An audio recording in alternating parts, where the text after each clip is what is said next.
الشیطان اللعین الرجیم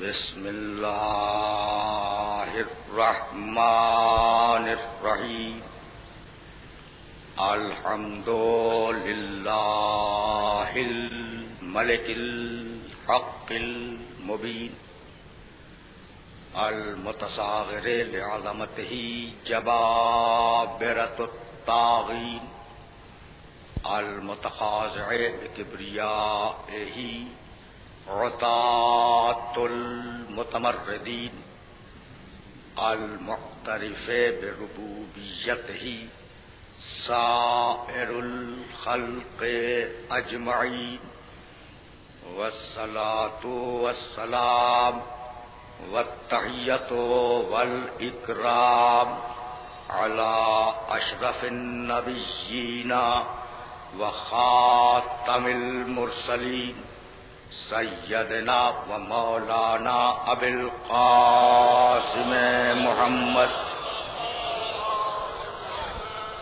و اہل بیتہ الطیبین الطاہرین المعصومین المظلومین اما بعد فقد قال اللہ سبحانہ و تعالی فی محکم کتابہ المبین بسم اللہ الرحمن الرحیم اقرأ بسم ربک الذی خلق خلق الانسان من علق اقرأ وربک الاکرم الذی علم بالقلم علم الانسان ما لم يعلم کلا ان الانسان لیطغی ان رآہ استغنی ان الی ربک الرجعی صلوات.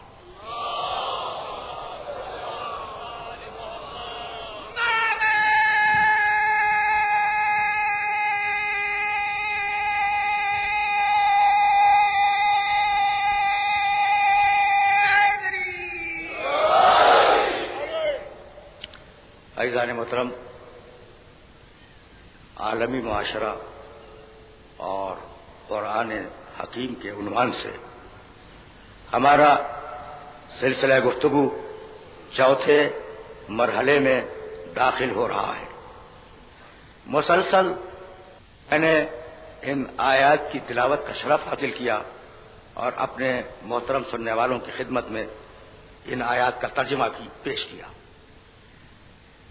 جیسا کہ ابتدائی تقریروں میں یہ عرض کر چکا کہ یہ پہلی وحی ہے، یہ پہلا پیغام ہے جو انسانیت کے نام آیا ہے. اس پہلی وحی کا آغاز کیا ہے پروردگار نے اپنی خالقیت کے اعلان سے. پڑھو، اپنے رب کے نام سے پڑھو جس نے خلق کیا.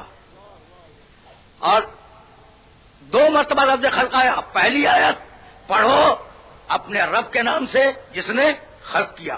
خلق الانسان من علق، جس نے انسان کو جمے ہوئے خون سے اور لیونگ سیل سے خلق کیا. تو خالقیت پر بڑا ناز ہے پروردگار کو. بھائی عجیب بات ہے اور ناگزیر ہے کہ میں یہ جملہ کہہ کے پھر آگے بڑھوں کہ بھائی خالق اور موجد میں فرق ہے. خالق اور ہے، موجد اور ہے. بھائی پینسلین کو کسی نے ایجاد کیا، کسی نے بلب ایجاد کیا، بھائی اب کسی نے ہوائی جہاز ایجاد کیا، کسی نے طیارہ ایجاد کیا، کسی نے ریل کے سسٹم کو، نظام کو ایجاد کیا. تو موجد اور خالق اور فرق کیا ہے؟ موجد وہ جو چیزیں پائی جا رہی ہیں، موجد جو چیزیں پائی جا رہی ہیں ان میں مخصوص تناسب قائم کرے، مخصوص ترکیب پیدا کرے، مخصوص ترتیب عطا کرے اور عطا کرنے کے بعد ایک چیز بنا دے. اور جب وہ چیز بن گئی تو اب اس کے اختیار میں نہیں ہے. یعنی جس نے ریل بنائی اب ریل اس کے اختیار میں نہیں ہے کہ اس کی مرضی سے چلے اور اس کی مرضی سے تھمے.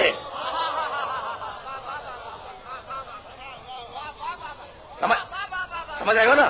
یہ فرق موجد اور خالق کا فرق اگر سمجھ میں آ گیا تو میں یہیں سے آگے بڑھوں گا، یہیں سے آگے بڑھوں گا. بھائی سنتے جاؤ. اور آج تو عجیب و غریب اتفاق ہے، حضرت مولانا عقیل الغربی تشریف فرما ہے. میرے نوجوان دوست اور بر صغیر ہندوستان اور پاکستان کے ممتاز ترین علماء میں اور خطبہ میں آپ کا شمار ہے. تو اب ذرا اور آگے ذرا محمد وآل محمد بلند سے بلند پر صلوات. دیکھو تمہیں ایک سچ بات بتاتا جاؤں، اہل علم کا وجود برکت ہے. سمجھ رہے ہو نا بات؟ سمجھ رہے ہو؟ اور وہ آیتیں تو یاد ہی ہوں گی، الذی علم بالقلم علم الانسان ما لم یعلم. تو یعنی پہلی وحی میں علم کا تذکرہ ہے تو اب رکوں گا نہیں. موجد چیزوں کو جوڑے کوئی چیز بنا دے، لیکن اب اس چیز کو فنا نہیں کر سکتا. جس نے ریل بنائی وہ ریل کو فنا کر کے دکھ رہا ہے، جس نے ہوائی جہاز بنایا وہ اب ہوائی جہاز کو فنا کر کے دکھ رہا ہے. نہیں کر سکتا، موجد ہے. لیکن خالق بنائے بھی مٹائے بھی، خالق بنائے بھی اور خالق مٹائے بھی، اسے کہتے ہیں خالق. اچھا بتاؤں، ایڈیسن نے بلب ایجاد کیا، بھائی سننا خدا کی قسم، ایڈیسن نے بلب ایجاد کیا. تو اب کچھ لوگ ہوں گے اس کے موجد کے دوست، کچھ لوگ ہوں گے موجد کے دشمن. تو اگر موجد کہے بلب سے کہ دیکھ میرے دوستوں کے گھر میں جلنا،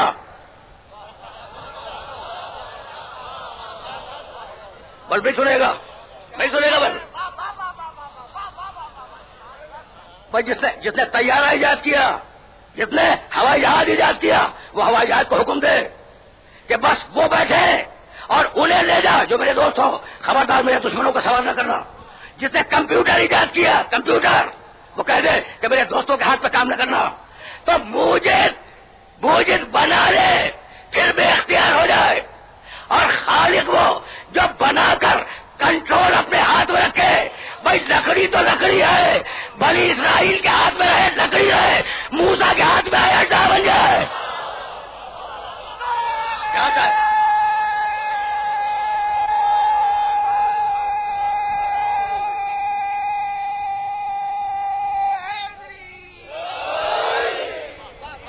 لکڑی تو لکڑی ہے نا، لکڑی تو لکڑی ہے، لیکن وہی لکڑی اگر بنی اسرائیل کے کسی انسان کے ہاتھ میں چلی جائے، لکڑی ہی ہے، موسیٰ کے ہاتھ میں آئے اجزا بن جائے. یہ ہے خالقیت، یہ ہے خالقیت. اور اسی لیے پروردگار نے جب تعارف کرایا قرآن مجید میں اپنی ذات گرامی کا تو کس شان کے ساتھ تعارف کرایا، بسم اللہ الرحمن الرحیم. بھائی کچھ آیتیں سنتے جاؤ، کچھ آیتیں سنتے جاؤ. قرآن کا پڑھنا بھی عبادت، قرآن کا سننا بھی عبادت. اور اس لیے بھی سنتے جاؤ کہ کتاب کافی ہے نا.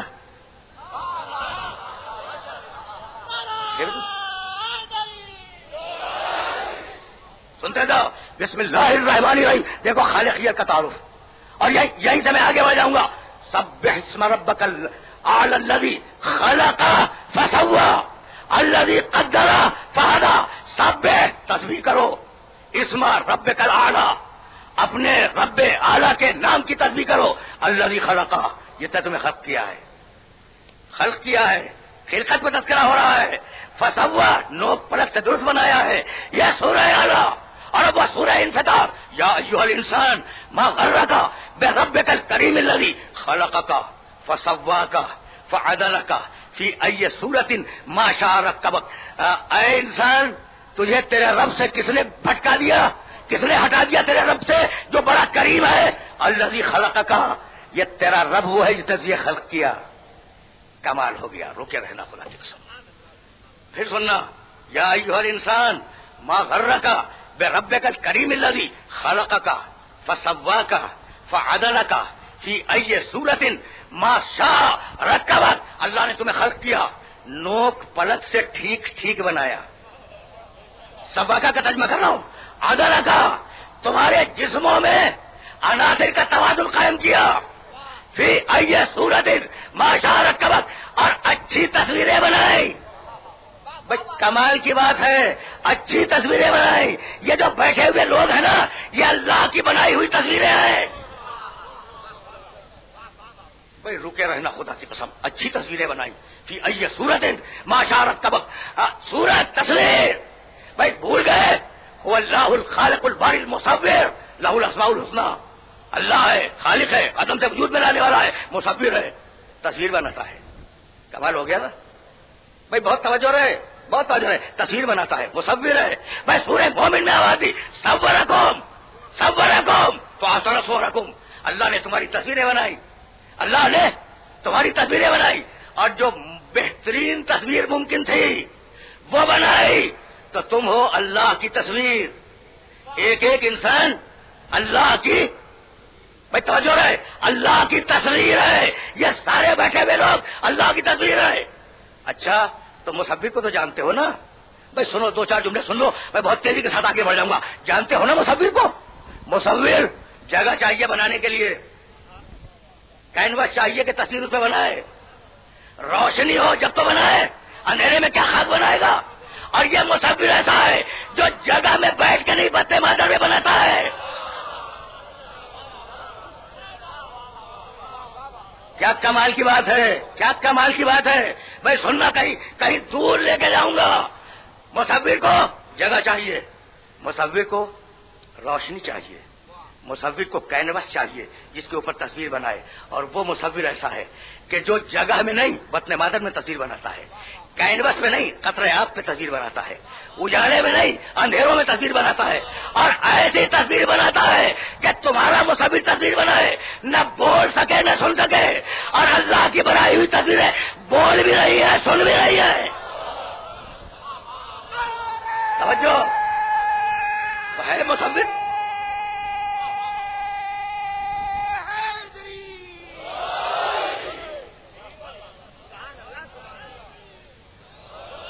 بھائی عجیب و غریب مرحلہ فکر ہے نا. اچھا تو مصور تو تمہارے پاس بھی ہے، تمہارے معاشرے میں، تمہارا جو گلوبل سوسائٹی کا معاشرہ ہے، عالمی معاشرہ، اس میں مصور تو ہے نا تمہارا مصور. اچھا اس نے پینٹنگ کی اور تم بڑے شوق کے ساتھ اور بڑے ناز کے ساتھ اس تصویر کو خرید کے لائے اور تم نے اپنے ڈرائنگ روم میں اس کو آویزہ کر دیا.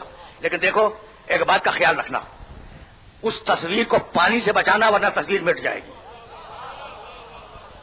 آگ سے بچانا ورنہ تصویر جل جائے گی، ہوا سے بچانا ورنہ رنگ دھیمے پڑ جائیں گے. دیکھ رہے ہو نا، مٹی سے بچانا ورنہ تصویر نظر نہیں آئے گی. تو تصویر کے چار ہی دشمن ہیں، آگ، پانی، ہوا، مٹی. اور وہ مصور ایسا ہے کہ انہیں کو ملا کر یہ تصویریں بنا رہا ہے.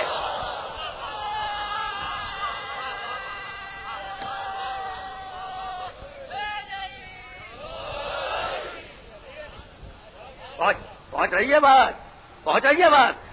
یا ایھا الانسان ما غرک بربک الکریم الذی خلقک فسواک فعدلک فی ای صورت ما شاء رکبک. میں ہوں خالق، کوئی اور خالق نہیں ہے. یہ سورہ انفطار اور وہ سورہ حجرات. یا ایھا الناس انا خلقناکم من ذکر وانثی وجعلناکم شعوبا وقبائل لتعارفوا ان اکرمکم عند اللہ اتقاکم. دیکھو پوری انسانیت سے خطاب ہے، انسانوں میں نے تمہیں خلق کیا، میرے علاوہ کوئی اور خالق نہیں ہے. یہ سورہ میں توجہ رہی، یہ سورہ حجرات، یہ سورہ حجرات. اور اب سورہ آل عمران. ان فی خلق السماوات والارض واختلاف اللیل والنہار لآیات لأولی الالباب. ہم نے آسمان و زمین کی تخلیق میں اور رات دن کے آنے میں نشانیاں رکھی ہیں اپنے وجود کی صاحبان عقل کے لیے. سن رہے ہو نا آیتیں؟ ان فی خلق السماوات والارض واختلاف اللیل والنہار لآیات لأولی الالباب. ہماری تخلیق میں ہم نے جو آسمانوں کو بنایا، ہم نے جو زمین کو بنایا، اس میں نشانی ہے ہمارے وجود کی. اور پھر اب اسی بات کو کہا سورہ نحل میں، بسم اللہ الرحمن الرحیم، اتی امر اللہ فلا تستعجلوا سبحانہ وتعالی عما یشرکون. 16واں سورہ قرآن کا، اور پہلی اور دوسری اور تیسری آیت پڑھ رہا ہوں. جو نزل الملائکۃ بالروح من امرہ علی من یشاء من عبادہ ان انذروا انہ لا الہ الا انا فاتقون خلق السماوات والارض بالحق. خلق السماوات والارض بالحق تعالی عما یشرکون. خلق الانسان من نطفۃ فاذا هو خصیب مبین. اللہ نے آسمان و زمین کو بڑی حکمت کے ساتھ خلق کیا ہے، بڑی مصلحتوں کے ساتھ خلق کیا ہے. اور اللہ ان ساری صفتوں سے دور ہے جو صفتیں مشرکین اللہ کے لیے بیان کرتے ہیں. خلق الانسان من نطفۃ، انسان کو نطفے سے خلق کیا. بھائی بہت توجہ رہے، میں نے واقعی بڑی زحمت دے دی. انسان کو خلق الانسان من نطفۃ فاذا هو خصیب مبین. عجیب بات ہے کہ ہم نے انسان کو نطفے سے پیدا کیا، نطفے سے پیدا کیا، اور وہی انسان ہمارے سامنے کھڑا ہو گیا اور ہم سے جھگڑا کرنے پہ آمادہ ہے۔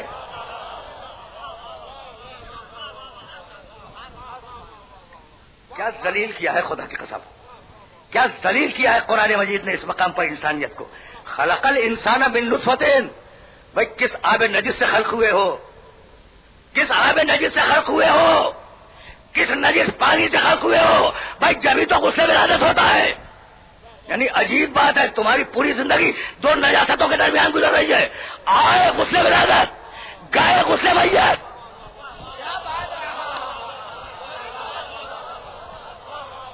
بڑھیا کر رہے، بڑھیا کر رہے، بڑا ناز ہے کہ ہم وزیر ہو گئے، ہم وزیر اعظم ہو گئے، ہم صدر مملکت ہو گئے، ہم دنیا کی بڑی طاقت بن گئے، بڑھیا کر رہے۔ لیکن کبھی سوچا آئے تو غسل ولادت، نجس سے پاک کیے گئے، جا رہے ہو تو غسل میت، نجس ہو گئے تو پھر پاک ہو جاؤ۔ تو تمہاری زندگی دو نجاستوں کے درمیان گزر رہی ہے، اور ایک ایسا تھا کہ پیدا ہوا تو کعبے میں گیا تو مسجد سے۔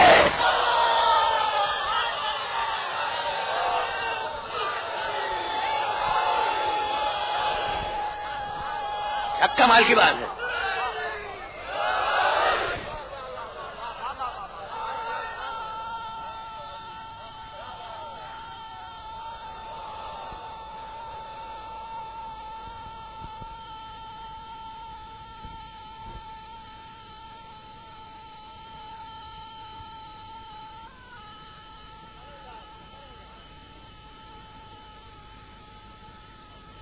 یہ سانس کا کمال دیکھ رہے ہیں؟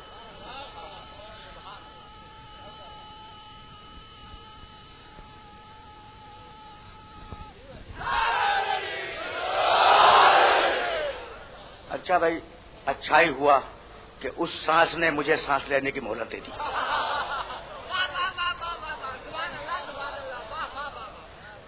ٹھیک ہے نا؟ خلق الانسان من نطفۃ فاذا هو خصیم مبین۔ آرام سے سنتے جانا، اس لیے کہ بڑے نامانوس موضوعات ہیں جن پر اپنے سننے والوں کو متوجہ کر رہا ہوں۔ ہم نے انسان کو نطفے سے خلق کیا اور وہ ہم ہی سے کھڑا ہو گیا جھگڑا کرنے کے لیے، ہم سے کھلا جھگڑا کرنے لگا۔ یہ ہے عالمی معاشرے کا انسان، عالمی معاشرہ اور قرآن حکیم، یہ ہے عالمی معاشرے کا انسان۔ اور اب قرآن حکیم کی نصیحت، اقرأ بسم ربک الذی خلق، خلق الانسان من علق، آغاز خلقت، آغاز خلقت، انا الی ربک الرجعی، انجام رجعت۔ یہی لانا تھا، آغاز خلقت، انجام رجعت۔ بھائی اسی کو تو مشہور آیت میں کہتے ہو نا، انا للہ و انا الیہ راجعون، ہم اللہ کے لیے ہیں، ہم اسی کی بارگاہ میں پلٹ کے جانے والے ہیں۔ بھائی لایا وہ ہے، لے وہ جائے گا۔ کیا اپنی خوشی سے آئے ہو؟ بھائی دیکھو، آدمی روتا اس بات پر ہے جو مزاج کے خلاف ہو۔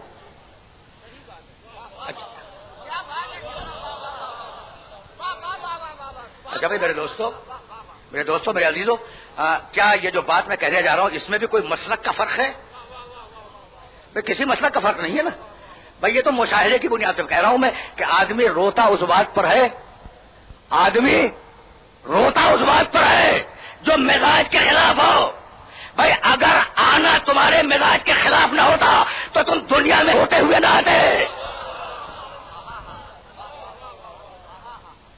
سمجھ رہے ہو نا؟ بات پہنچ رہی ہے نا؟ اگر رونا مزاج کے خلاف، بھائی توجہ رہے، اگر آنا مزاج کے خلاف نہ ہوتا تو اس دنیا میں روتے ہوئے نہ آتے۔ تو آئے تھے تو آنا خلاف مزاج تھا، اور جب آ گئے تو اب جانا خلاف مزاج ہے، کوئی جانے کو تیار نہیں ہے۔ اور یہی ہے قرآن حکیم کی نصیحت کہ لایا بھی وہ، لے بھی وہی جائے گا۔ سمجھ رہے ہو اس بات کو؟ اگر یہاں تک آ گئے ہو، میرے ساتھ آ چکے ہو اگر اس مرحلے تک، تو اب سنتے جاؤ۔ آغاز خلقت سے، وہ آیتیں جو سرنامہ کلام میں پڑھی گئی، انجام رجعت پر، اس کی بارگاہ میں جانا ہے، اور درمیان میں کلا ان الانسان لیطغی۔ اچھا بھائی اس سے اوپر الذی علم بالقلم، یہ اللہ وہ ہے جس نے قلم سے لکھنا سکھلایا۔ علم کی تعریف ہو رہی ہے، کبھی کسی موقع پہ عرض کروں گا، بھائی کمال کی بات ہے، قلم سے لکھنا سکھلایا۔ علم الانسان ما لم یعلم، انسان کو سب کچھ سکھلا دیا، انسان کو سارے علم دے دیے، کلا ان الانسان لیطغی، لیکن عجیب بات ہے انسان سرکشی کیے جا رہا ہے، اپنے آپ کو مستغنی سمجھتا ہے، سرکشی کیا جا رہا ہے۔ تو صرف مال میں سرکشی نہیں ہے، صرف اقتدار میں سرکشی نہیں ہے، علم میں بھی سرکشی ہوتی ہے۔ دیکھو بڑا دقیق مرحلہ فکر ہے، سرکشی علم میں بھی ہوتی ہے۔ تم پوچھو گے نا، تم پوچھو گے کہ یہ علم میں سرکشی کہاں سے آ گئی؟ تو جس نے بلب ایجاد کیا تھا کیا وہ جاہل تھا؟ میں سوال کر رہا ہوں، جس نے کمپیوٹر، اچھا یہ انسانی منفعت کی چیزیں ہیں، بلب ایجاد کیا کیا وہ جاہل تھا؟ بھائی علم ہی کی بنیاد پر تو بلب ایجاد کیا نا۔ اچھا کمپیوٹر آج دنیا کا 8واں عجوبہ علم ہی کی بنیاد پر تو ایجاد ہوا ہے نا، طیارے علم ہی کی بنیاد پر ایجاد ہوئے ہیں، اور ایٹم بم وہ بھی تو علم ہی کی بنیاد پہ آیا ہے، وہ میزائل جو پھینکے جا رہے ہیں وہ بھی علم کی بنیاد پہ آئے ہیں۔ تو جب بڑی طاقتیں یہ دیکھتی ہیں کہ دولت ہمارے پاس، سرمایہ ہمارے پاس، علم کے سارے خزانے ہمارے پاس، ٹیکنالوجی میں ہم نے عروج حاصل کر لیا، تو چاہتی ہے کہ دوسری قوموں کو غلام بنا لے۔ بھائی بہت توجہ رہے، بہت توجہ رہے، علم تنہا اگر کسی کے پاس ہو تو پورے معاشرے کو ظالم بنا دے۔ اب بڑی قوموں کو ناز کیا ہے؟ فیکٹریاں، دیو ہیکل فیکٹریاں ہمارے پاس، اسلحے بنانے کے کارخانے ہمارے پاس، سارا زر مبادلہ دنیا کا ہمارے پاس، ساری طاقت دنیا کی ہمارے پاس، معیشت پر سارا کنٹرول ہمارا، تو ہم دوسری قوموں کو غلام بنائیں گے۔ یہ ہے سرکشی، یہ ہے تکبر۔ آج اسلحہ ڈھالنے والی فیکٹریاں اتنا اسلحہ پھینک چکی ہیں کہ اگر وہ سارا کا سارا استعمال ہو جائے تو چند گھنٹوں میں قرآن ہوا میں بکھر جائے۔ سن رہے ہو بھائی، سن رہے ہو میں کہہ کیا رہا ہوں؟ اتنا اسلحہ اس پورے گلوب پر، زمین پر جمع ہو چکا ہے کہ اگر سارا کا سارا اسلحہ، یہ کچھ پڑھ کے عرض کر رہا ہوں، اگر سارا کا سارا اسلحہ استعمال کر دیا جائے تو یہ قرآن ہو جائے، ایک ایک انسان فنا ہو جائے۔ بھائی عجیب بات ہے، جہاں میں لے آیا تو طاقت مجھے بھی تسلیم کہ طاقت ہے، بہادری مجھے بھی تسلیم کہ بہادری ہے، جرات مجھے بھی تسلیم کہ جرات ہے، قوموں کو غلام بنایا جا رہا ہے۔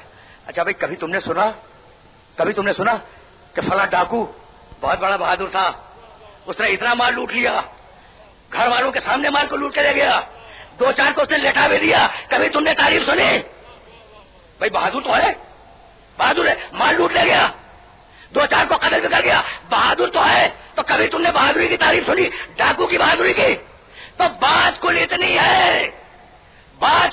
ہے کہ تعریف وہاں ہوتی ہے جہاں طاقت کا استعمال برمائل ہو۔ پہنچ رہے ہو؟ کیونکہ اس نے طاقت کا بے محل استعمال کیا، غلط استعمال کیا، اس لیے تعریف کے قابل نہیں ہے۔ اور جہاں طاقت کا برمحل استعمال ہو وہاں تعریف ہوتی ہے طاقت کی۔ تو ڈاکو اپنی طاقت کا بے محل استعمال کرتا ہے۔ اصول یاد رکھنا، جہاں طاقت کا استعمال بے محل ہو وہاں مذمت ہے، جہاں طاقت کا استعمال برمحل ہو وہاں تعریف ہے۔ اب ساری اسلامی جنگوں کو اٹھا کے دیکھ لینا کہ طاقت کا استعمال کہاں محل پر ہے، کہاں محل کے خلاف ہے۔ بس ساری اسلام ہے۔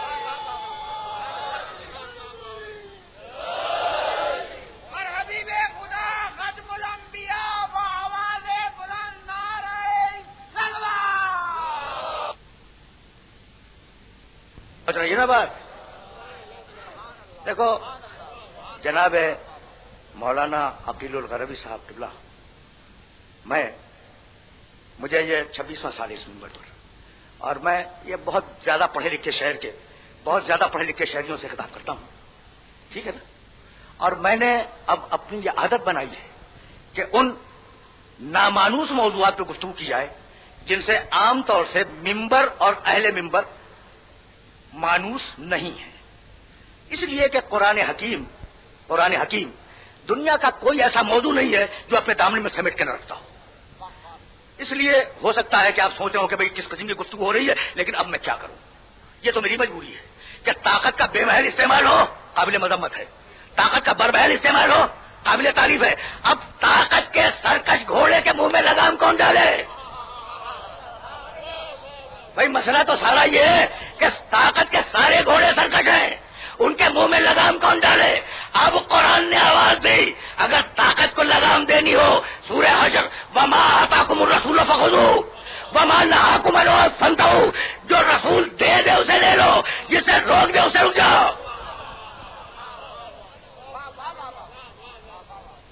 میرے دوستو، میرے عزیزو، سورہ حشر بھائی سننا، اب تو پہنچا ہوں میں تمہید کے بعد اس مرحلے پر جس مرحلے پر آج بات کو روک لینا ہے۔ سورہ حشر 59واں سورہ قرآن کا، وما آتاکم الرسول فخذوہ، رسول جس کی دعوت دے اسے قبول کرو، رسول جو دے اسے لے لو، وما نہاکم عنہ فانتہوا، اور جس سے رسول روکے فانتہوا، رک جاؤ، ٹھیک ہے نا؟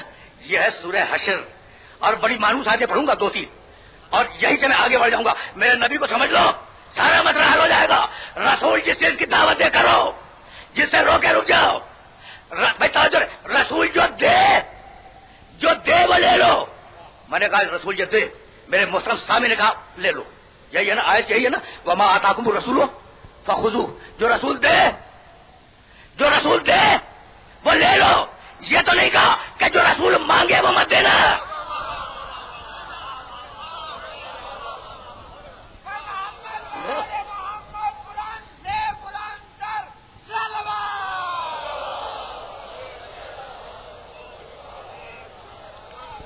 بھائی رسول جو دے وہ لے لو، یہ تو نہیں کہا نا کہ رسول جو مانگے وہ مت دینا، نہیں، رسول جو دے وہ لے لو، رسول جو مانگے وہ دے دینا۔ اگر زندگی میں رسالت کی اجرت مانگے تو وہ دے دینا، اور اگر مرتبت قلم مانگے تو وہ دے دینا۔ میں نے بھائی سننا،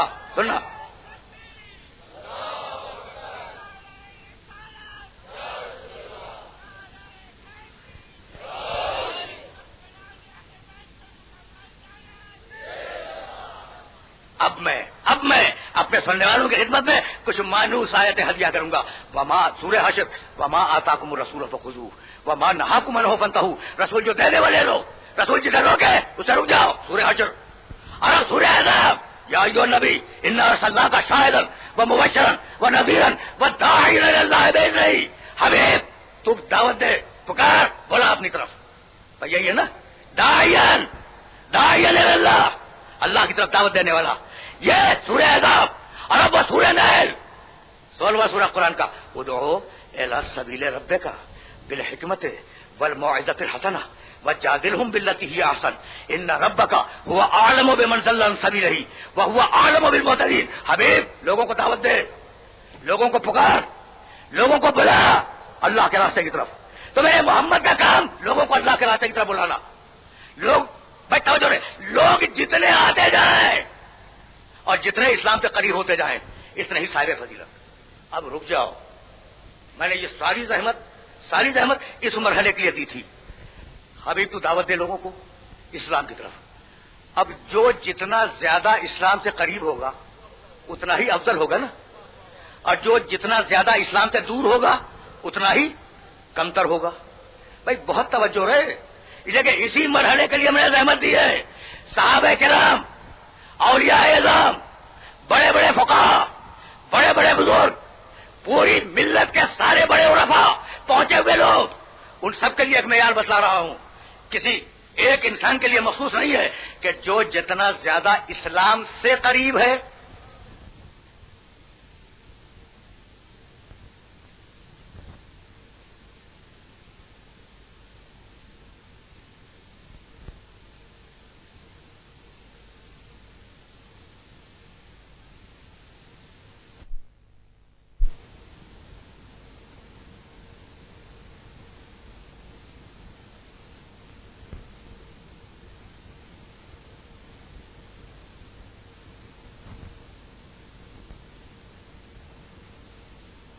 اسلام سے دور ہے وہ کمتر ہے، تو ہم احترام کرتے ہیں فقہا کا، اس لیے کہ اسلام سے قریب ہے۔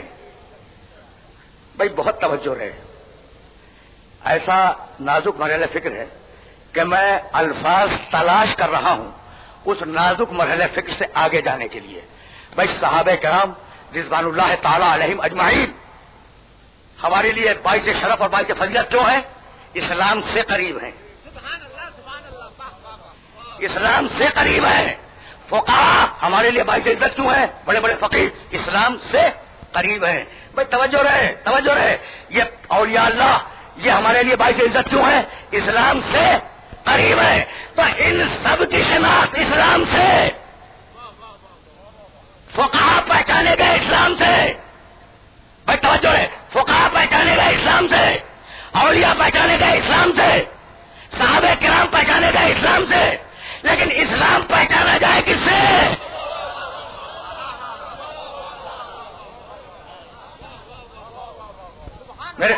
میرے دوستو میرے عزیزو، اس مرحلے پر تمہیں روک رہا ہوں میں، اور روکنے کے بعد ایک جملہ کہنا چاہ رہا ہوں کہ فقہا کی شناخت ہے اسلام سے، شناخت فقہا کی فضیلت ہے اسلام سے، علماء کی فضیلت ہے اسلام سے، ولیوں کی فضیلت ہے اسلام سے، صحابہ کرام کی فضیلت ہے اسلام سے، لیکن اسلام کی فضیلت کس سے؟ تو بھائی یہی تو فرق ہے امت میں اور نبی میں، کہ تم اسلام پہ عمل کرو تو مسلمان بن جاؤ، اور میرا محمد عمل کرتا جائے اسلام بنتا جائے۔ بس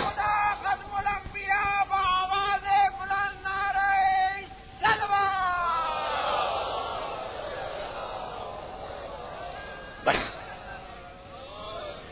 تو سب پہچانے جائیں اسلام سے، اسلام پہچانا جائے محمد سے۔ پہنچ رہی ہے نا بات؟ اگر بات پہنچ رہی ہے تو پھر اسی مقام سے میں آگے بڑھ جاؤں گا۔ اسلام پہچانا جائے محمد سے، جب حکم آ جائے تو تم عمل کرو، اور محمد جب عمل کر لے تو حکم بن جائے۔ بھائی ہے تو یہی کہ محمد عمل کرتا کہتا گیا، محمد کہتا گیا کرتا گیا، اسلام بنتا گیا، اور جب اسلام بن گیا تو تم نے عمل کیا۔ تو تم میں اور محمد میں فرق یہ ہے کہ وہ اپنے اعمال سے اسلام بنائے، اور جب اسلام بن جائے تو تم اس پہ عمل کرو۔ تو اب تمہیں شرم نہیں آتی یہ کہتے ہوئے کہ ہم محمد جیسے، یہ محمد ہم جیسا؟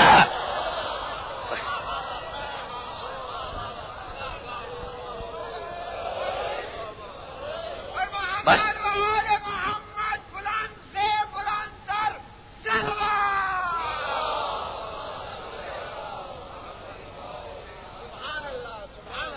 کیا نازک مرحلہ فکر ہے، جس مرحلہ فکر پر بات کو روک رہا ہوں۔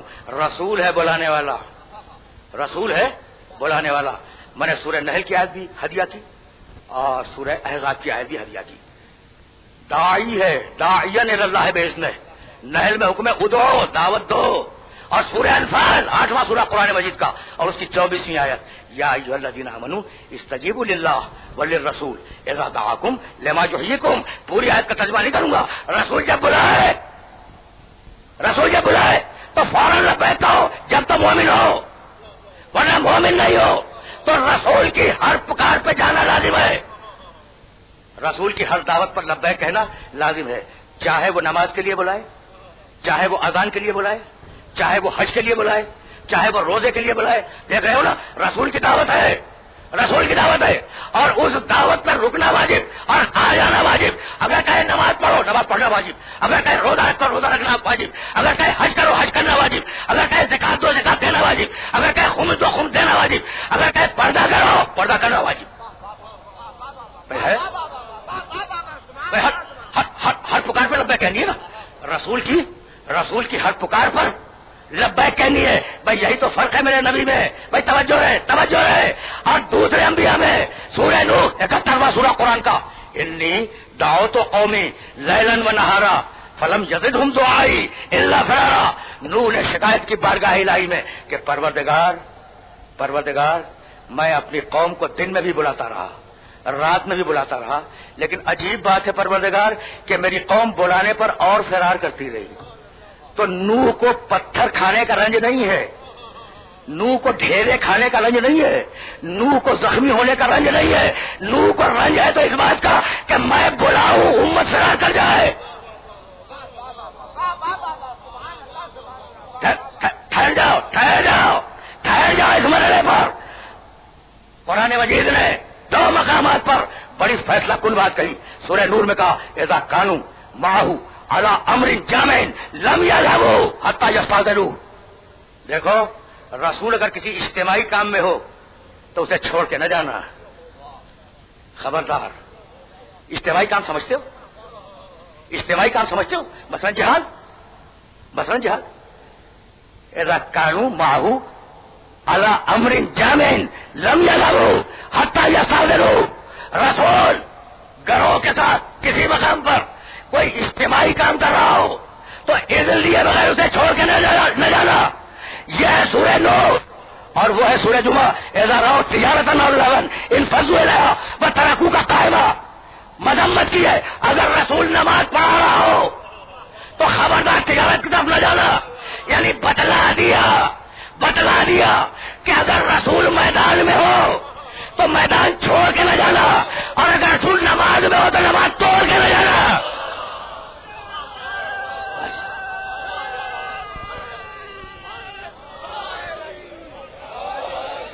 بس خدا ختم الانبیاء بآواز بلند نعرہ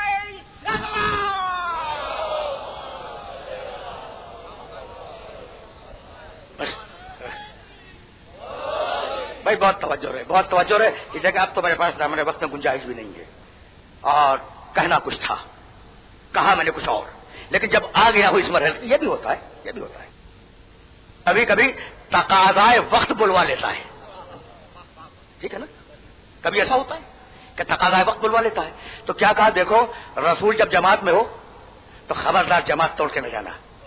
اب یہ تو الگ مسئلہ ہے. مفسرین بتائیں گے کہ کون توڑ کے گیا کون رکا رہا. یہ ایک الگ مسئلہ ہے. اب یہ میرا مسئلہ نہیں ہے. بس میں تو صرف اتنا بتانا چاہ رہا ہوں کہ رسول اگر نماز میں ہو اور تم نماز پڑھ رہے ہو تب توڑ کے نہیں جا سکتے. تو اللہ نے پوری امت کو نماز میں رسول کے لیے روک لیا.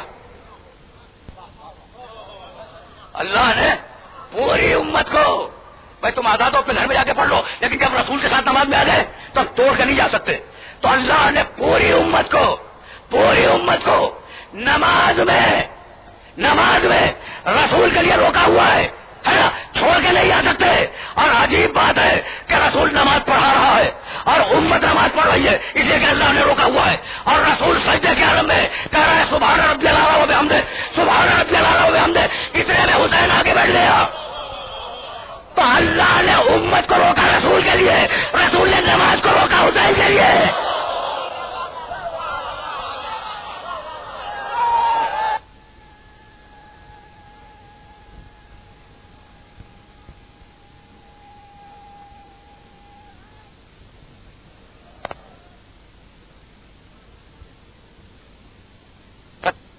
بس میرے دوستوں, میرے عزیزوں, تقریر اس مرحلے پر رک رہی ہے اس لیے کہ میرا پیغام اسی کے ذریعے آگے جائے گا.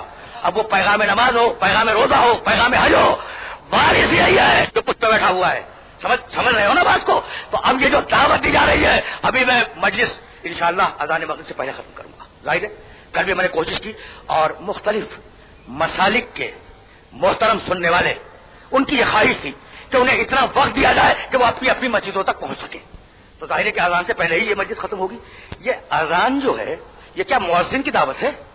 رسول کی دعوت ہے. بس میری تقریر تمام ہو رہی ہے.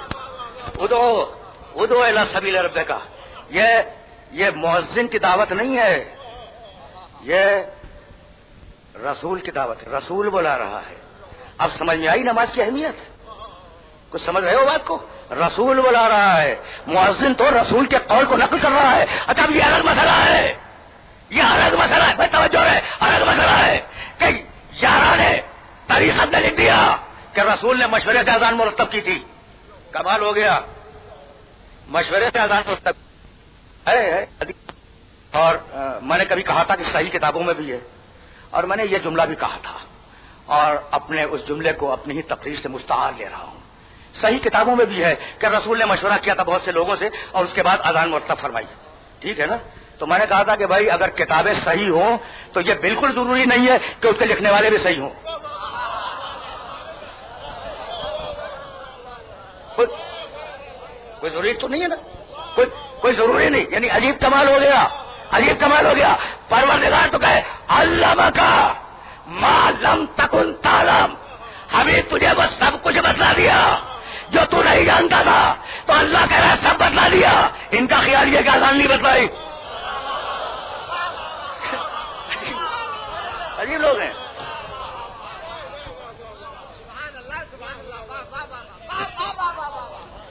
بھائی عجیب کمال کی بات ہے نا، عجیب کمال کی بات ہے. اللہ کہے کہ میں نے سب بتلا دیا اور آپ کی رائے یہ کہ اذان نہیں بتلائی. تو یہ سارے کے سارے الفاظ وہی الہی ہیں.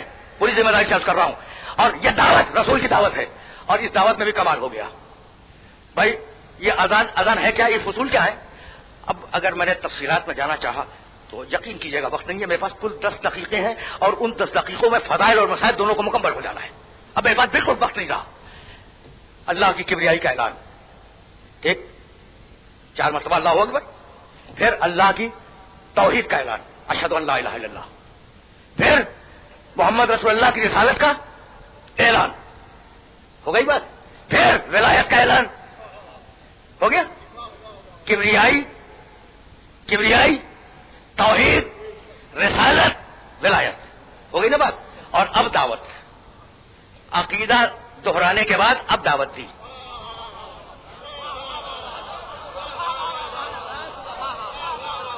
عقیدہ پہنچ رہی ہے بات بھائی، پہنچ رہی ہے نا.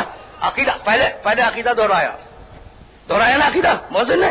اچھا اس کے بعد اب دعوت دی حی علی الصلاح. بھائی سننا، تقریر تمام ہو گئی. حی علی الصلاح دعوت ہے، آؤ نماز کے لیے. دوسری دعوت کیا ہے؟ حی علی الفلاح، فلاح اور نجات کی طرف آؤ. یہ نماز فلاح بھی ہے نجات بھی ہے. حی علی خیر العمل. بھائی یہی تو روک دوں گا آج اپنے سارے سننے والوں کو اسی مقام پہ روکوں گا. حی علی خیر العمل، یہ نماز خیر العمل بھی ہے.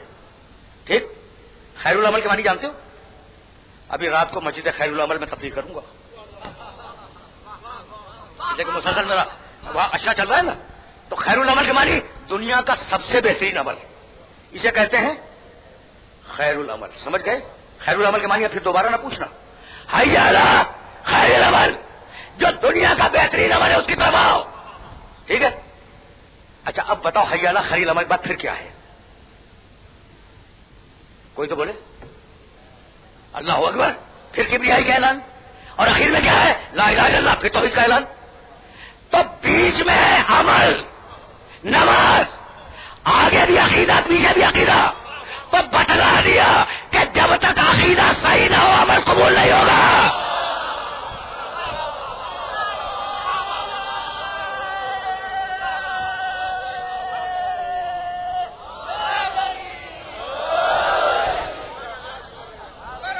سمجھ گئے؟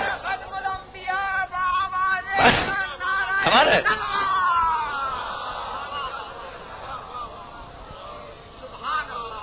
بھائی بات یہ ہے کہ ہم عقیدے کی صحت پہ اسی لیے زور دیتے ہیں کہ جب تک عقیدہ صحیح نہ ہو عمل قبول نہیں ہوگا. تو درمیان میں حی علی الصلاح، حی علی الفلاح، حی علی خیر العمل. اوپر بھی عقیدے نیچے بھی عقیدے.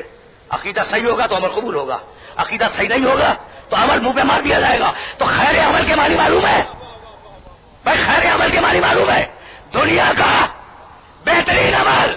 بھائی توجہ رہے، تقریر تمام ہو گئی. دنیا کا بہترین عمل وہ کہلاتا ہے خیر العمل. اور اب عجیب بات یہ ہے کہ جب رسول نے صحابہ کرام کو غدیر میں حکم دیا کہ جاؤ لوگوں کو جمع کرو، تو سارے صحابہ چیخ چیخ کے کہہ رہے تھے حی علی خیر العمل، حی علی خیر العمل، حی علی خیر العمل.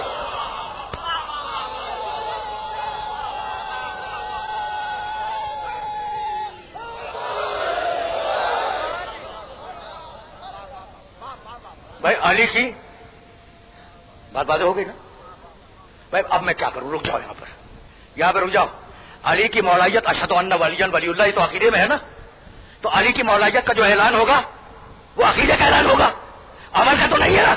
بھائی تم سے بہتر کون جانے گا؟ عمل کہتے ہیں کرنے کو اور عقیدہ کہتے ہیں ماننے کو. تو بھائی ہم مولا مان لیں گے، اس میں عمل کون سا ہے؟ کہا جا رہا ہے کہ خیر عمل کی طرف آؤ. تو بتلانا یہ تھا کہ تنہا مولا مان لینا کافی نہیں ہے. خیر عمل یہ ہے کہ بمبر کے نیچے بیٹھ کر علی کے فضائل سنو.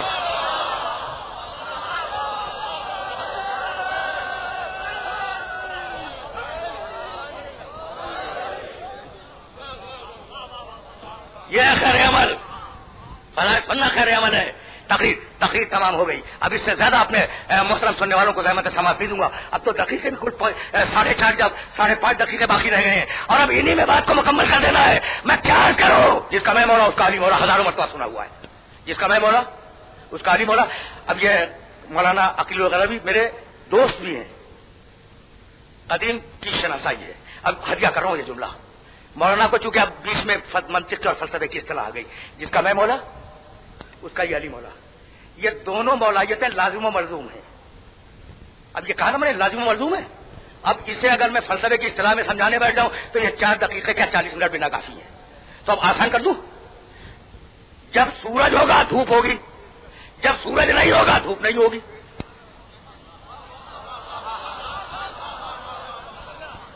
جب سورج ایک منٹ کے لیے کھا جانا.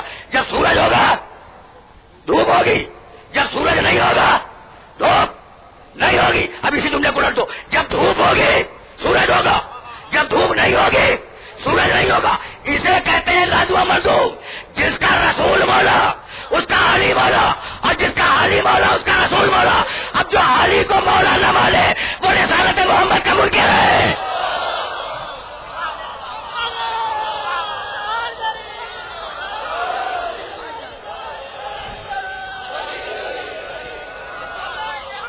لازم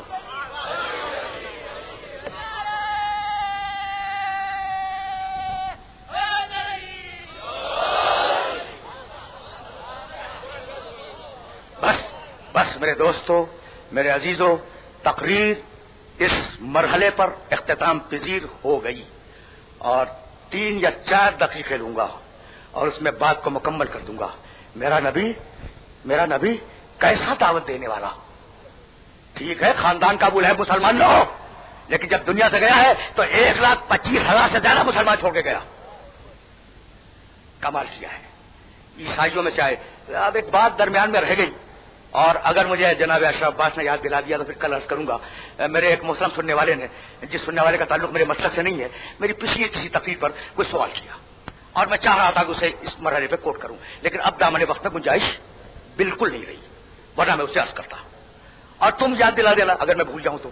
بس بات کو مکمل کرنے جا رہا ہوں. کیسا عجیب رسول تھا، کیسا عجیب رسول تھا. مشرک مسلمان بنا دیے، یہودی مسلمان بنا دیے، عیسائی مسلمان بنا دیے. خدا کی قسم کھا کے کہہ رہا ہوں کہ حسین جو پشت رسول پہ بیٹھا تھا نا اور رسول نے بٹھلا کے اشارہ کر دیا کہ یہ میری وراثت کا حامل ہے، کیا بھول گئے وہب قلبی کو؟ عیسائی تھا مسلمان ہو گیا. کیا بھول گئے ہر کو منحرف کردار رکھتا تھا، کردار سدھار دیا. کیا بھول گئے ذوالقین کو منحرف اسلام کا وارث تھا، سچے اسلام پہ لے آئے. ٹھیک ہے نا. لیکن میں کیسے اپنے سننے والوں کی خدمت میں عرض کروں. بس 2 جملے سنو اور مجھے اجازت دے دو. حسین اپنے دوش مطہر پر پوری رسالت کی ذمہ داری نیابت کی صورت میں لیے ہوئے ہیں. منحرف عیسائی آئے. دیکھو عورت کو کچھ اور عزیز ہو یا نہ ہو، اپنا سہاگ بہت عزیز ہوتا ہے.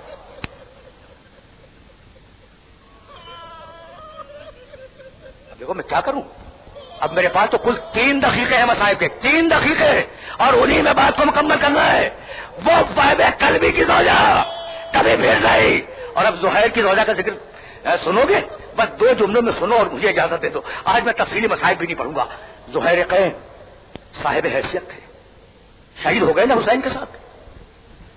جب زہیر کی زوجہ کو کوفے میں یہ اطلاع ملی کہ زہیر حسین کے ساتھ مارے گئے تو اپنے غلام کو بلایا، ایک کفن دیا اور کہا جا غلام جا اور یہ کفن میرے شوہر کو پہنا دے، اسے دفن کر دے اور آ کے مجھے رپورٹ کر دے، میں تجھے آزاد کر دوں گی. غلام نے کفن لیا. بس سنو مجھے اجازت دے دو، آج وقت نہیں ہے. غلام نے کفن لیا، آیا کربلا، پھر واپس پہنچا. کہا آ گیا؟ زوجہ نے کہا آ گیا. کہا کہاں بی بی میں آ گیا. کہا شاباش، غلام ایسے ہی ہوتے ہیں، ایسے ہی غلام ہوتے ہیں جو اپنے مالکوں کا خیال رکھتے ہیں. کہا بی بی لیکن میں نے زہیر کو کفن نہیں دیا.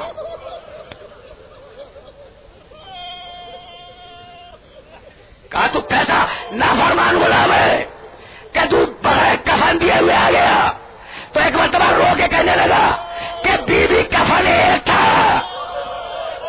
جب میں کربلا کے میدان میں پہنچا تو میرے مولا کا لاشا بے گورا کفن پڑا ہوا تھا.